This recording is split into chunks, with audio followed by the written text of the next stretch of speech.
Assalamualaikum warahmatullahi wabarakatuh dan salam sejahtera. Seperti biasa, saya akan mulakan video YouTube ini dengan meminta tuan-tuan untuk subscribe channel YouTube Dr. Amran untuk membolehkan saya berkongsi pandangan, pendapat, pengalaman saya semasa berada dalam Pakatan Rakyat dan juga Pakatan Harapan sebelum ini, dan juga untuk membolehkan saya mempromosikan terus kerajaan tanpa DAP. Dalam video kali ini, saya nak ulas dua perkara. Satu, mengenai apa yang sedang berlaku dalam kemelut yang kita lihat pada hari ini.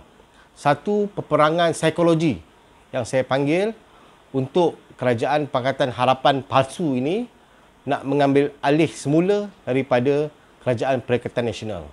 Kita dapat lihat betapa usaha, betapa kenyataan-kenyataan pihak tertentu yang menggembar-gemburkan seolah-olah Pakatan Harapan palsu ini mempunyai number yang mencukupi untuk mereka mengambil alih kerajaan Pakatan Nasional untuk memerintah di Putrajaya. Come on. Kita tahu kerajaan Perikatan Nasional mempunyai majoriti yang tipis. Tetapi tak semudah itulah untuk kerajaan Pakatan Harapan palsu ini, Pakatan Harapan yang saya panggil palsu ini, untuk mengambil alih. Kerana apa? Kerana satu isu utama yang belum berjaya diselesaikan, iaitu pertembungan di antara Datuk Seri Anwar Ibrahim selaku pengurusi Pakatan Harapan dengan Tun Dr. Mahathir Mohamad yang tergila-gila nak jadi Perdana Menteri untuk kali ketiga, tuan-tuan. Okey? Kita nampak pada hari ini kita nampak bahawa mereka mengadakan satu mesyuarat yang dihadiri oleh semua pimpinan Pakatan Harapan. Datuk Seri Anwar ada, Lim Guat Eng ada, Mak Sabu ada, Warisan pun ada, dan turut disertai oleh Tun Dr. Mahathir Mohamad yang kononnya mampu untuk merungkai isu siapa PM ke-9 sekiranya Pakatan Harapan plus palsu ni dapat mengambil alih Putrajaya daripada kerajaan Perikatan Nasional. Kita dapat lihat wayang berlaku. Sebelum ni kata 129, 130, 130 lebih dan sebagainya. Tetapi isu utama siapa akan jadi PM ke-9 pun tak dapat diselesaikan. Hari ini mereka bertemu dan kononnya akan mengeluarkan satu kenyataan dalam masa terdekat mengenai siapa PM9, sedangkan mesyuarat hari ini yang dihadiri oleh semua pemimpin utama gagal untuk menyelesaikan persoalan siapa PM ke-9. Ini menggambarkan betapa rapuhnya Pakatan Harapan ini kerana saya mendapat maklumat yang cukup sahih bahawa mereka masih lagi tidak dapat menyelesaikan kerana Anwar Ibrahim tetap mahu menjadi bakal PM ke-9, manakala Tun Dr. Mahathir Mohamad juga ingin menjadi Perdana Menteri buat kali ketiga. Apa yang jadi masalahnya hari ini adalah seluruh pimpinan PKR tidak mahu lagi tertipu, tidak mahu lagi, senang cakap, kena kencing lah buat kali ketiga oleh Tun Dr. Mahathir Mohamad sekiranya menyokong Tun Dr. M untuk menjadi PM buat kali ketiga. PKR tak nak dan mereka telah menegaskan bahawa sekiranya mereka mahu, Pakatan Harapan mahu PKR menyokong Tun Dr. Mahathir Mohamad selaku PM, itu tidak akan berlaku, dan mereka telah menegaskan seianya bahawa jika mahu, Anwar lah yang akan menjadi PM ke-9 selepas ini. Dan keadaan ini bagi saya satu perkembangan yang baik kerana ia membuktikan bahawa Datuk Seri Anwar dan juga Nurul Izzah dan juga seluruh wakil-wakil rakyat, terutama ahli-ahli parlimen dalam PKR, telah sedar bahawa kerjasama dengan Tun Dr. Mahathir Mohamad akan hanya membawa mereka tertipu untuk kali ketiga. Dulu dah kena tipu dah. Dulu dah macam-macam buat tahun 1998, kena sekali lagi. Boom, Anwar Ibrahim dipecat dan seterusnya Tun Mahathir terus memerintah Malaysia sebagai Perdana Menteri dan digantikan dengan Pak Lah. Kemudian datang pula tsunami pada 2018 yang menyaksikan bahawa Pakatan Harapan tertubuh dan kononnya Tun Dr. Mahathir Mohamad hanya menjadi Perdana Menteri dalam tempoh 2 tahun dan kemudian menyerahkan kepada Anwar Ibrahim. Itu tidak berlaku. Maknanya Tun Dr. Mahathir Mohamad dah kencing Anwar Ibrahim sebanyak 2 kali.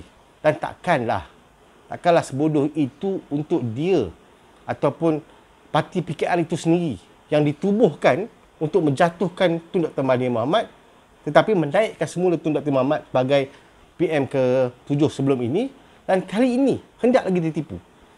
Dalam soalan ini, saya ingin menjeru kepada Perikatan PKR, kepada parti PKR untuk terus istiqamah untuk menaikkan Anwar Ibrahim sebagai Perdana Menteri ke-9 jika parti itu benar-benar serius dalam perjuangannya dan tidak lagi kena kencing buat kali 3 oleh Tun Dr. Mahathir Mohamad yang saya tahu ingin kembali menjadi Perdana Menteri untuk kali ketiga setelah beliau sendiri meletakkan jawatan dengan sukarela tanpa siapa-siapa paksa sebanyak 2 kali. Okey, dalam soalan ini saya ingin mengucapkan syabas. Saya sekali lagi mengulangi seruan saya untuk ahli-ahli PKR, terutama ahli-ahli Parlimen PKR untuk terus menegaskan kepada Pakatan Harapan untuk memilih Anwar Ibrahim sebagai Perdana Menteri ke-9 ataupun bakal Perdana Menteri ke-9. Okey, dalam pada itu saya tengok parti-parti lain dalam Pakatan Harapan palsu ni, terutamanya DAP dan juga PAN, mereka ni sebenarnya okey je. Siapa-siapa nak jadi Perdana Menteri pun mereka okey je, asalkan mereka mendapatkan kuasa itu kembali. Saya faham, terutama DAP, untuk mereka mendapatkan kembali kuasa kerana mereka mahukan terlepas dalam banyak-banyak kes yang mereka lakukan semasa mereka menjadi kerajaan. 22 bulan je jadi kerajaan pun. Tapi banyak sangat benda yang saya tahu pihak berkuasa, terutama SPRM, sedang menyiasat mengenai perkara ini. Dan insya-Allah, jika kerajaan Perikatan Nasional ini berterusan sehingga PR15 yang dijangka 3 tahun akan datang, maka terbongkarlah segala apa yang mereka katakan sebelum ini, kononnya mereka bersih, mereka telus, mereka tidak mengamalkan rasuah dan sebagainya, maka akan akhir terbongkar betapa kerajaan Pakatan Harapan yang diterujuk oleh DAP ini tidaklah sebersih disangka kerana banyak pemimpin-pemimpin DAP telah menyalahgunakan kuasa mereka untuk kepentingan politik dan juga kepentingan peribadi sendiri. Macam kes Banglo lah. Macam kes Banglo dulu dah sampai ke tahap nak habis dah, tup-tup bila dah Pakatan Harapan dah menang je, terus tukar kes tu jadi digugurkan oleh peguam negara yang bagi saya dimiliki oleh DAP ini, dan akhirnya kes itu tidak berjalan seperti sepatutnya. Saya berharap kerajaan baru ini, terutama kerajaan Perikatan Nasional di bawah pimpinan Tan Sri Muhyiddin, akan membuka kembali kes Banglo ini, dan seterusnya rakyat akan dapat melihat keadilan dan juga gambaran sebenar betapa bersihnya parti yang bernama Developer Action Party ini. Dan baru-baru ini kita dikejutkan dengan surat daripada Lim Guang Eng kepada Peguam Negara yang meminta dinyah bekukan akaun seorang tycoon perniagaan daripada sektor hartanah negara. Bagi saya ini tak mengejutkan. Ini tidak mengejutkan kerana saya dah kata dah sebelum ni, DAP tu dah tukar nama. Sejak menang Pulau Pinang pada 2008, DAP telah bertukar nama daripada Democratic Action Party yang tak demokratik pun sebenarnya. Segala-galanya ditentukan oleh tokoh-tokoh besar dalam DAP sebenarnya. Dan dah bertukar kepada Developer Action Party. So maknanya para pemaju ini telah mengawal DAP dan rakyat memilih DAP untuk menjadi kerajaan negeri. Maknanya rakyat membenarkan developer ini ataupun pihak-pihak pemaju hartanah ini untuk menguasai negeri Pulau Pinang dan juga Malaysia apabila Pakatan Harapan memenangi Putrajaya pada PR14 yang lalu. Itu adalah fakta. Itu adalah fakta yang tidak boleh kita nafikan, dan juga saya berharap rakyat membuka mata mengenai perkara ini, terutama masyarakat Cina, agar tidak lagi mengundi DAP. Mereka tidak lagi membela hak anda. Anda dapatkan UEC. Anda dapatkan apa yang kamu mahukan.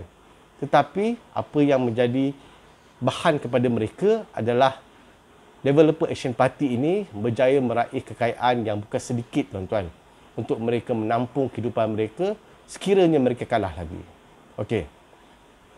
Perkara kedua yang saya nak ulas sedikit adalah Saya nak memberitahu kepada kerajaan hari ini, terutama Tan Sri Muhyiddin Yassin selaku Perdana Menteri, bahawa pendekatan anda sejak anda mengambil alih kerajaan daripada Pakatan Harapan dalam bulan 3 baru-baru ini, kini disukai rakyat. Terutama dalam Kerajaan Perikatan Nasional mengambil pendekatan untuk menangani krisis akibat COVID-19 yang sedang melanda negara pada hari ini. Alhamdulillah, berkat kerjasama dengan Kerajaan Perikatan Nasional dengan Kementerian Kesihatan telah berjaya mengurangkan ataupun memutuskan rantaian COVID-19. Yang akhirnya saya dengar-dengarlah, ini pendapat umum daripada rakyat. Mungkin Tan Sri boleh buat kajian sendiri bahawa rakyat menggemari. Rakyat menggemari apabila Tan Sri tidak terlalu bercakap politik. Selaku kerajaan, tak perlu cakap politik. Selaku kerajaan menjalankan apa yang dimahukan oleh rakyat, terutama ketika negara berdepan dengan COVID-19 ni, dan rakyat suka ni. Rakyat tak suka Tan Sri Muhyiddin cakap politik banyak-banyak. Rakyat tak suka bila Perdana Menteri bertembung dalam satu situasi politik yang cukup menggeli gelemankan semua orang. Tetapi apa yang kerajaan Tan Sri Muhyiddin lakukan pada hari ini ialah membantu rakyat dan memulihkan semula ekonomi negara agar kita dapat menjadi sebuah kerajaan yang lebih baik selepas habisnya krisis COVID ni. Saya ingin memberikan thumbs up kepada Tan Sri Muhyiddin kerana rakyat hari ini rata-rata, terutama ahli-ahli DAP sendiri saya dengar, dah mula suka dengan Tan Sri Muhyiddin ni, dan ini telah menjadikan Pakatan Harapan bingung, takut dan juga macam mana lagi mereka nak buat untuk mengembirakan hati rakyat, kerana kerajaan Tan Sri Muhyiddin telah melakukan yang terbaik untuk mengembalikan ekonomi rakyat dan juga mengembalikan kehidupan ketika negara berdepan dengan COVID ini. Saya ucapkan tahniah kepada Tan Sri Muhyiddin dan saya harap Kerajaan Perikatan Nasional bukan sahaja mampu untuk menjaga majoriti rakyat negara ini, iaitu orang Melayu, tapi juga mampu untuk menjadi sebuah kerajaan untuk semua rakyat Malaysia. Dan insya-Allah, jika masalah-masalah kecil seperti pembahagian kerusi, seperti kempen, seperti serang balas oleh Pakatan Harapan palsu ini berjaya diatasi dengan baik pada PL15, insya-Allah kerajaan Perikatan Nasional ini akan terus kekal pada PL15, dan saya mendoakan dan saya berharap agar kita semua rakyat Malaysia menyokong Perikatan Nasional ini, kerana inilah kerajaan yang terbaik untuk menggantikan Pakatan Harapan yang hanya memberikan harapan palsu kepada kita semua setakat 22 bulan mereka memerintah yang lalu. Oleh itu, saya akhirikan video ini dengan ucapan terima kasih kepada semua yang menonton Amran, dan insya-Allah kita akan bertemu lagi dalam video akan datang. Sekian, terima kasih. Assalamualaikum warahmatullahi wabarakatuh.